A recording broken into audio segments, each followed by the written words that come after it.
Hey, what's up, everyone? This is You Had Me at Black. Today's story comes from Keyaira, who talks about chasing a stable career in New York City, and how a series of unfortunate and trying events convinced her to pursue her passion for writing full-time. Hers is a story of perseverance and faith, and one you don't want to miss. Stay tuned. I want you to breathe all this in, breathe all this in.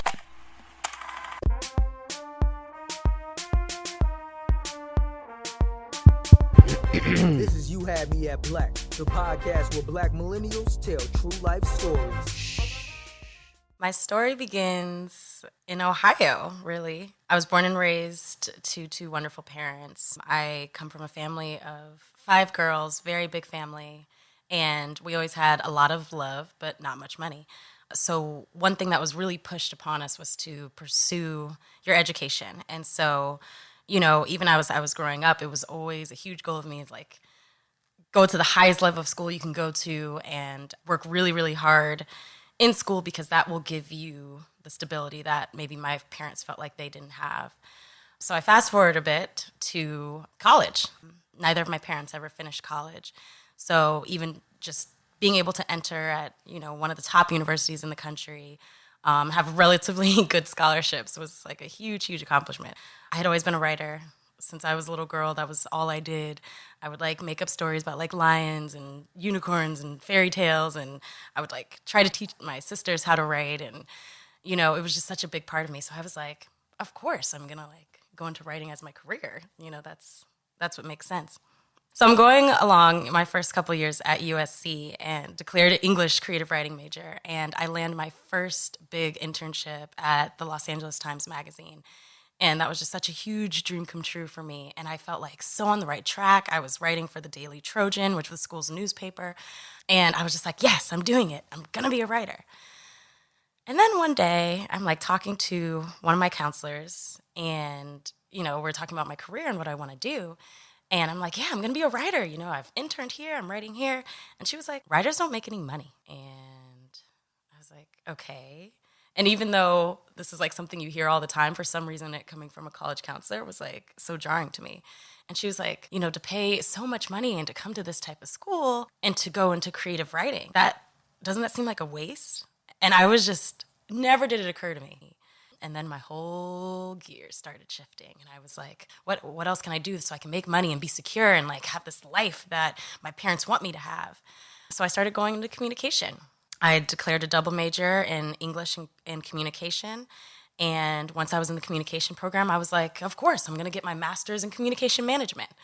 All of a sudden, my dreams of becoming a writer and storyteller turned into how can I market brands and create stories for brands that people will want to buy into.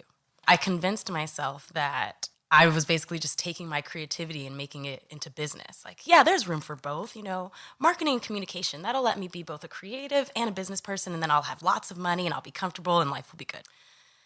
So I graduate from USC. I have my master's in communication management. I have my bachelor's in creative writing and a bachelor's in communication. And I'm just feeling so confident, I can take over the world. In LA, I found no jobs. I had 1 month left on my lease, and I told all my girlfriends, I was like, I'm going to move to New York. Keep in mind, I had no way of getting to New York. I had no plan. I had no connections there, really. I just said, I'm moving to New York. I left LA, moved back home to Ohio because you can't just move to New York. And luckily, one of my friends that I met when I was working at the LA Times, she had so many connections. And I told her I want to move to New York. And she was like, what do you have your master's in? And I told her, and she was like, okay, well, let's see if we can get you a job. I will call this first job Company A. So Company A, they call me for an interview. I get the interview. They're like, okay, you can come out to New York, but we can't pay you. I sit and I pray about it. And I was like, okay, I can come to New York, but you're going to have to pay me something. They offered to pay me $200 a month if I came out to New York. I came out to New York. Luckily, I had some friends who lived here in Jamaica, Queens, and they told me I could couch bum for 3 months. And so I came out to New York with $200 and a couch. Company A seemed really ideal for me. It was a sales and marketing role, and they were also very African diaspora based. So I was like, oh, this is, just my type of work. It was a television network, a small one.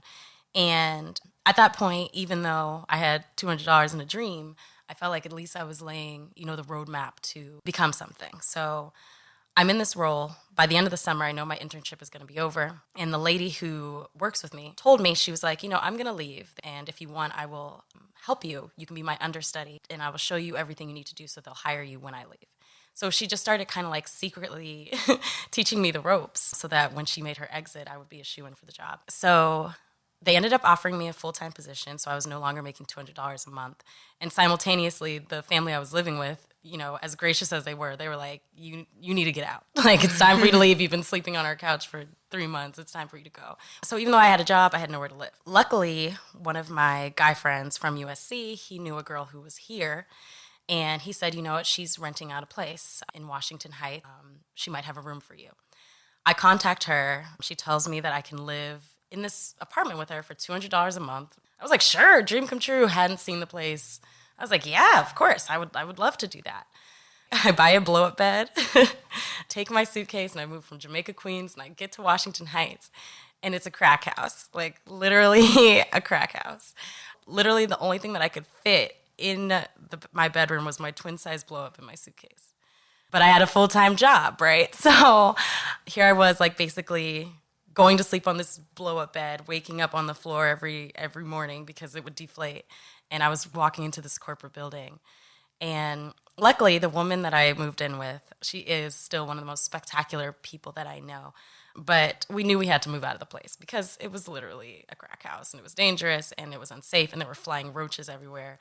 So she was like, let's move out. So we ended up securing a place in Brooklyn with just us. And at that moment, and I remember when we found the place, we literally like ran all over it and I just started crying because I was like, thank you, God, I have a home.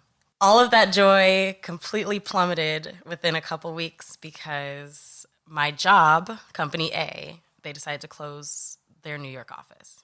So here I was now paying, over $1,000 in rent for this place, and I had no job to substantiate my life. Luckily, around the time, I ended up getting my refund check, but it still wasn't going to be enough for me to actually live here. So I asked some family and friends who were based in Washington, D.C. I was like, can I just come live with you? I can use my refund check money to just pay my rent for the next couple of months. But so I'm not like running around New York trying to survive. Like, can I just live with you and save the money that I have so I can come back? They said yes. Unfortunately, when I went to DC, I didn't have insurance. So I started getting really, really sick. I got this inflammation skin disease during that time. And so literally I would wake up every morning and my skin would just be on fire and like incredibly itchy. And it was literally like 24/7, like every single day, my skin was on fire and itchy. And so I had this plan of just being in DC for like a little bit of time to like gather myself and to save money. But I ended up just being in DC in pain for like 2 months because there was nothing to help me. So I ended up being almost on bed rest because I couldn't get up because my skin was in such excruciating pain. So I sent pictures to some of my girlfriends who went to college with me. And I was like, can we just raise money for me to go to the doctor so I can figure out what's wrong with my skin? And I have such a good supportive group of girlfriends, and they raised money for me. And I was like, okay, I can come back to New York. I'm going to go see a doctor. I'm going to figure out what's going on. And so then I went out and I was like, I have to find a job. So I snagged a job at a winery as a hostess. And it was just such a humbling moment for me because at the time I had put so much stock in like my education. Like, I have a master's degree. Like, I'm exempt from everything. Like, I will always be able to have a job. I'll always be able to figure it out. And here I was with my master's, but I was working an hourly job as a hostess at a winery. And so from that moment, I still had that rent and with no full-time job, and hourly money wasn't enough. So still in this mindset, even after all that, still in this mindset that sales and marketing is the only way to live. I applied to Company B, and I ended up getting a sales job. And I was just so overwhelmed and so excited because I'm like, I have salary again. And it wasn't enough salary. I still had to work at the winery. So I was literally working 6.5 days a week, never stopping. I was exhausted. So I was, to say the least, miserable. I'm a creative person. Sales does not make sense to my brain. I was convincing myself that if you're a good storyteller, you can sell very well. You can make it in sales. But I wasn't a numbers girl. I had convinced myself that I could make a life out of this, and I was just terrible at it.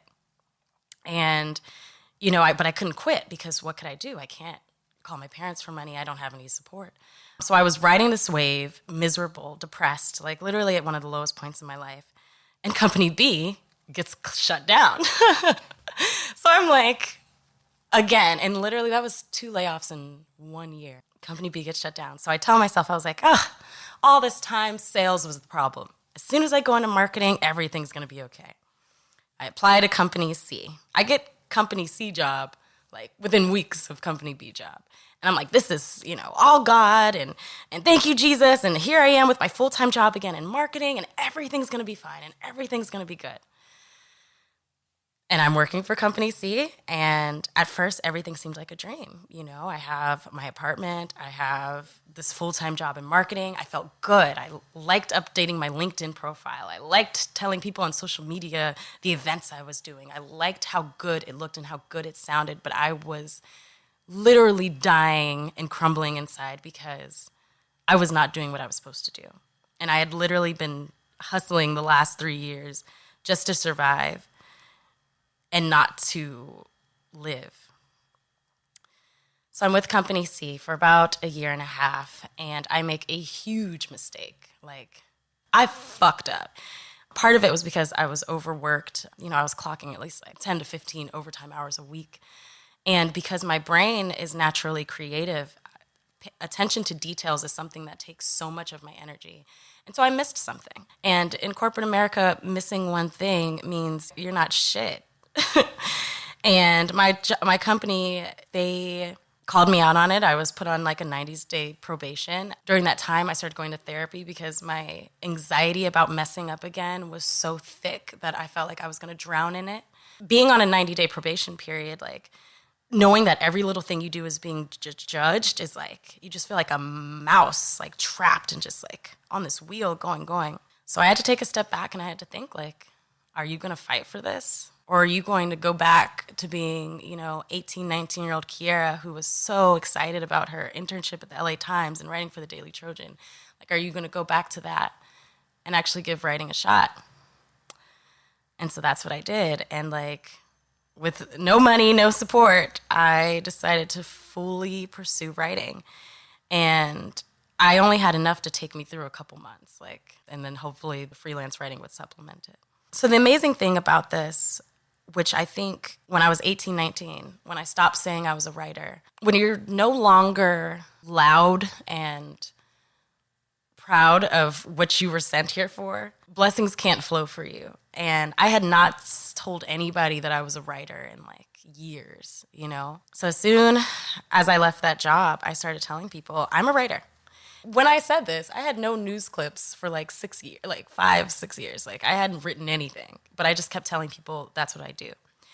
And there's definitely something magical about, speaking your cause and watching God and energy move for you. And so I happened to be at this party and this guy came up to me and I told him, he said, what do you do? And I was like, I'm a writer. And he was like, okay, I can help you with that. I have some people I can connect you to. I started freelancing for a very low rate, so low that by the end of the summer, I knew that if I didn't land a full-time writing job, I was going to have to move back to Ohio. So it was literally in free fall stage. And so the guy that I was talking about who I met, and he was like, I have some people to connect you to. He connected me to my now boss. Throughout the summer, I had been contacting her over and over again, like stalking her on LinkedIn and emailing her and just being like, be my mentor, you're an amazing Black woman, you write, I want to be you, I love you.